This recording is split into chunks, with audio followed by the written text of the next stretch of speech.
Qur'oni Karimdagi 114 ta suraning bittasi ayollar surasi deb nomlandi. Niso surasi ayollar surasi degan. Erkaklar surasi bormi Qur'onda? Yo'q. Ayollar surasi bor. Erkaklar masalasiga nisbatan ayollarning masalasi ko'proq yoritilgan.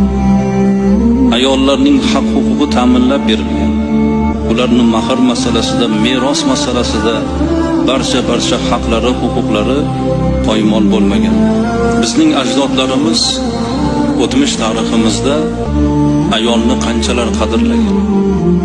Bugun mo'jiza deb e'tirof etilayotgan saroylarni ayol uchun qurdirganlar.